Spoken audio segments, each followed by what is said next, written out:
Bonjour tout le monde et bienvenue sur ma chaîne Trending the Trend. Nous sommes aujourd'hui le 10 janvier 2022. Je vous accueille avec un Bitcoin qui est stable par rapport à hier, mais qui vient juste de rebondir d'un niveau de support qu'il avait testé déjà en septembre, précisément en méchant dessus, donc en y allant et en rebondissant assez vite, puisqu'on était encore sous les 40 000 $ lorsque le Bitcoin corrigeait alors, puisque le Bitcoin était venu chercher les sub 40 000 $, on était à 39 000 $ avant de rebondir, donc d'un peu plus de 2 000 $. Le reste du marché, comme vous le voyez, n'a pas pu rebondir aussi vite, puisque quand le Bitcoin est en situation de faiblesse, chaque pump ou chaque rebond du Bitcoin est moins suivi par les altcoins et chaque descente à nouveau, par contre, elle est accentuée sur le marché des alts. Sans transition, passons sur la charte du Bitcoin en daily.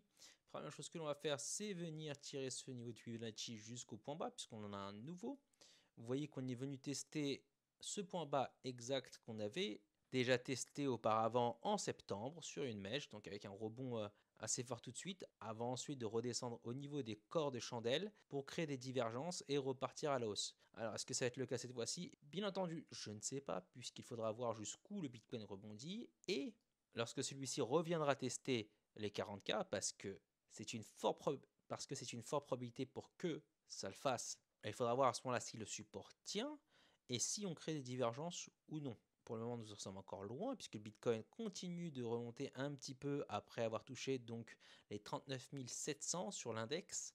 Et si je vous fais voir au niveau du daily, donc à chaque descente, à part sur la descente du 4 décembre où il y a une mèche importante, et bien là c'est la première mèche importante en daily où on est venu rebondir de manière relative, puisqu'en soi les 2000 $ là de rebond sur Bitcoin ne représente pas grand-chose en pourcentage, mais cela pourrait offrir au Bitcoin la possibilité à minima de ranger à nouveau, de se retrouver dans un range et possiblement de poser un bottom. On a pu essayer ici avant et ça n'a pas marché. Malgré un premier rebond du Bitcoin qui était encourageant, eh bien on est venu se casser les dents sur la résistance en haut du range avant cette nouvelle correction. À très court terme, on aurait ici une résolution du range sur le haut en reprenant ce point bas là qui est proche du 38,2, donc à 43 800, ce qui donnerait dans ce cas-là au Bitcoin d'aller retester les 45 380 environ, qui se retrouve donc du coup proche des niveaux de 0,5 de retracement de Fibonacci par rapport au point haut local qu'on avait créé à 52 000. Autrement dit, le point d'ordre du moment, ce serait plutôt d'aller retester à minima les 42 782 environ, voir si on arrive à aller chercher les 43 800 et ensuite aller plus haut, ou dans ce cas-là retourner en bas tout de suite pour retester ce support. Passons en vue 4 heures. Sur le RSI, vous voyez que ça monte, tandis que les prix sur le spot étaient à plat, voire descendaient un petit peu. On est en train donc de créer des divergences boules sur le RSI qui ont l'air, tout du moins pour le moment, de se formuler et de se matérialiser devant nos yeux. Toutefois, notez que sur ce point haut là par rapport à celui-là, au niveau du RSI, là on est plus haut, alors que les prix vont plus bas, donc on a une divergence bear. Ça ne veut pas dire qu'on va les descendre ou monter tout là-haut pour les divergences boule et bear, mais qu'on est en train de possiblement d'installer un range, du moins en vue 4 heures. La divergence boule en bas se voit, je pense, jusqu'aux 8 heures, oui, 12 heures, quasiment plus rien. On aura des petits trucs, mais vraiment quasiment plus rien, et en daily, absolument rien du tout. Donc c'est encore des choses qui se jouent en time frame petite, qui restent à confirmer sur le temps pour cascader sur les time frames plus grandes, donc un range qui s'installerait en 4 heures, 8 heures, puis peut-être 12 heures, voire le daily, et à ce moment-là, il faudrait voir où on aurait une plus forte probabilité de cassure, c'est-à-dire vers le haut ou vers le bas. La ligne bleue en bas, vous en avez l'habitude maintenant, c'est le niveau du H-Ribbon. Je vous mets le lien au-dessus où j'expliquais ce qu'est l'indicateur du H-Ribbon et pourquoi ce niveau de 38 300 $ est si important en clôture daily. On peut très bien venir faire des mèches et trader en dessous, mais clôturer au-dessus. C'est pour moi un niveau extrêmement puissant, bien sûr il pourrait être enfoncé, même si ce signal a été validé toutes les fois où ça a donné donc une indication d'achat, sauf durant le dump de mars 2020 lors d'un certain rhume. En bas, vous avez le gap CME entre 30K et 32 000. Pour l'instant, on est loin, on est même loin de ce niveau-là, puisqu'il faudra voir comment ce niveau des 40 000, 39 600, 700 vient être défendu lorsqu'on viendra revisiter ce support. Rapidement sur les alts, vous voyez que le marché est plutôt rouge. malgré un Bitcoin qui est quasiment à 0%. Et bien là, on commence vraiment à voir que les altcoins commencent à décrocher, que la peur gagne les marchés, on commence à vendre à perte, alors que jusque-là, je pense qu'une grande majorité du marché était persuadée d'un rebond qui arriverait plus tôt. Si ce n'est pas ici, ici. Pour l'instant, ça n'est pas le cas. Je privilégie encore une structure de bottom qui s'installerait sur le temps durant au moins un mois, voire plus, comme ça a été le cas durant toute l'année 2021, lorsque ces situations se sont présentées. Nous n'avons jamais rebondi en V sur ce cycle-là, contrairement à celui de 2017 où c'était caractéristique. C'est pour ça d'ailleurs que j'ai fait cet arc de cercle qui est la période minimale où le Bitcoin a passé sous sa moyenne weekly 10, la weekly 10 EMA, moyenne exponentielle 10. On est en dessous, on a fait un croisement bearish avec la moyenne l'EMA 2021. Je vais vous montrer ça. Ce croisement là est confirmé par cette bougie-là. Et lorsqu'on a fait ce croisement-là en weekly, vous pouvez le voir qu'on a passé un certain temps sous la moyenne rouge, la moyenne mobile rouge, l'EMA 10. Le minimum de temps qu'on est passé, c'est ici. C'est environ une trentaine de jours, un peu plus. Autrement, avant cet événement, la période minimale qu'on est passé en dessous de la moyenne 10 en weekly, après le croisement bearish, c'était environ 50 jours. On peut le voir rapidement, vous voyez ici, là c'était le dump de mars, on a passé environ 1, 2, 3, 4, 5, 6. Dans la 7e semaine, on est revenu au-dessus de l'EMA 10. Avant, on est resté un certain temps en dessous, là encore plus longtemps puisque c'est le bear market. Autre chose à vous signaler également, la fermeture weekly de la semaine passée. Hier soir, on est venu clôturer plus bas que le niveau de septembre, où on est déjà venu tester ces niveaux buy ici en retracement. Faire un plus bas en weekly ne veut pas dire immédiatement descente aux enfers. On va passer sur une nouvelle courbe où il n'y a pas de tracé. Voilà, je vais juste remettre ici la fermeture weekly de la dernière fois pour vous donner visuellement le niveau. Donc comme je disais, la fermeture weekly ne veut pas dire tout de suite on va vers le bas.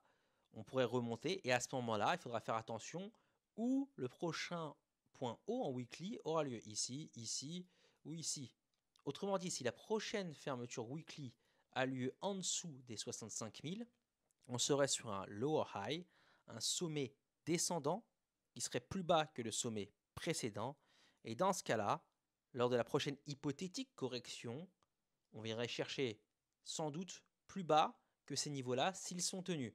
Pour l'instant, tout ça n'est qu'hypothétique parce que rien n'est arrivé, même pas le rebond et même pas le bottom, puisqu'on pourrait chercher un bottom plus bas. Pour l'instant, on n'a rien posé du tout, on a juste rebondi à partir d'un support. On pourrait très bien l'enfoncer sur la prochaine descente et dans ce cas-là, être à nouveau en recherche d'un range puis d'un bottom.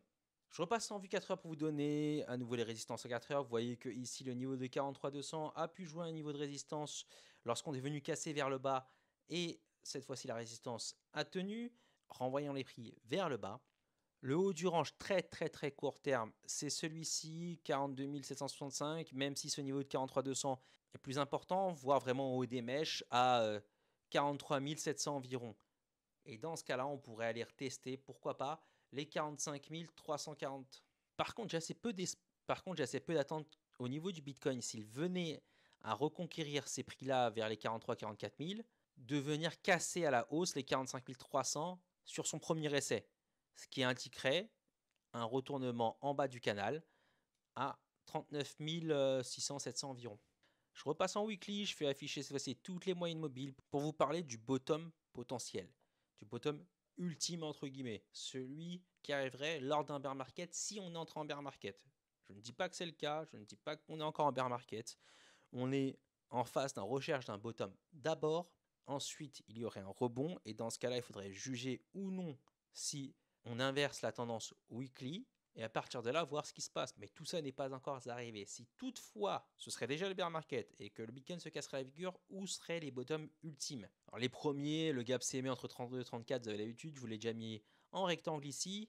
C'est le gap CME qu'on avait créé lors de la remontée du Bitcoin en été. Mais surtout, ce sont ces moyennes mobiles-là. La moyenne EMA 200 en weekly et la moyenne mobile simple en 200 en weekly également. Je vous montre ça. Alors, au dernier bottom qu'on a créé ici, le coronavirus, certes, on est venu le transpercer. C'est d'ailleurs une des fois le Bitcoin a transpercé complètement le ruban créé par les deux EMA 200, par les deux moyennes mobiles exponentielles et simples 200 en weekly, précédemment, qui était un point plus bas que le Covid. Regardez, vous voyez que là, c'était plus bas que le Covid, d'accord? Eh bien, ces points pas là se sont créés au niveau de la moyenne simple 200 en weekly. On y vu tester en mèche, puis avec un corps de chandelle avant de rebondir dessus, retester à nouveau et de repartir ensuite. Avant ça, nous avions eu ici les corps de chandelle se sont arrêtés ici, même si on a méché en dessous, on s'est arrêté à l'EMA 200. Pareil ici, on s'arrête à l'EMA 200, on est venu mécher en dessous, mais on s'est arrêté là globalement en retestant ce support plusieurs fois, une fois, deux fois, trois fois, quatre fois, ensuite par la suite 5 fois, et avant de repartir. Et autrement, avant ça, nous n'avons pas de données avant 2014, puisqu'il faut 200 bougies en weekly pour créer ces moyennes-là. Donc depuis qu'on a une weekly 200, ça a servi de support pour le bear market, le bottom du bear market de 2014-2015 et le bottom de 2018. Donc là où se trouvent ces niveaux-là, l'EMA 200 à environ 25 000 et la moyenne mobile simple 200, elle, à environ 19 200. Bien sûr, ces moyennes mobiles évoluent, elles vont continuer à monter puisque les prix sont au-dessus, donc ces supports dynamiques monteront également avec les moyennes mobiles. Mais voilà où seraient, à mon sens, les bottoms ultimes d'un possible bear market s'il arrivait dans les prochaines semaines. Je ne vous dis pas que ça va arriver, et je ne privilégie même pas ce scénario. Cela dit, j'y suis préparé au cas où on aurait une cascade de liquidation qui amènerait le Bitcoin dans ces prix-là. Et en vous parlant de liquidation, ça me permet donc de remonter sur l'Open Interest. Je vais rafraîchir la page. On va avoir les données donc en temps réel. Il ne baisse pas. On voit qu'il continue même à légèrement augmenter. Regardez. Ça, c'est l'Open Interest global. Celui-ci, c'est celui de Binance. Binance continue à monter et l'Open Interest global, lui, se maintient sans vraiment baisser malgré la baisse, malgré la baisse qu'on a eue au cours de la journée à 39 000. Ça a baissé un petit peu avant de stabiliser très très vite. Alors comme ça ne se voit pas, mais c'est encore très élevé. Hein. En dézoomant, vous le voyez qu'on a encore des niveaux relativement élevés, ce qui induit un marché où les leviers sont fortement présents. Ceux-ci peuvent créer des mouvements brutaux en haut ou en bas via une cascade de liquidation longue ou short. Et un niveau de levier aussi important en situation où on aurait corrigé déjà pas mal depuis le dernier point important, donc ici les 69 000, soit le all-time high, ça n'est jamais arrivé en 2021, puisque quand on était ici, sur le bottom de l'été, l'open interest était bas avant de remonter légèrement sur la fin, ce qui a créé un short quiz et a permis les prix de remonter assez fortement. On a eu ici aussi un reset où pareil, les liquidités sur le marché secondaire se sont atténuées également. Ici aussi au départ, mais de manière inexpliquée, on est venu gonfler l'open interest vers le 14. Et depuis, ça n'a pas trop descendu. Donc le marché est fortement soumis en ce moment, en tout cas, aux pressions de son marché dérivé, le marché secondaire, où beaucoup de liquidités peuvent accentuer la volatilité du prix du Bitcoin. Je vous quitte avec ce niveau du H-Ribon à 38 000 $ qui me paraît très important. Sur ce, je vous souhaite une très bonne soirée. Merci de m'avoir suivi et je vous dis à demain.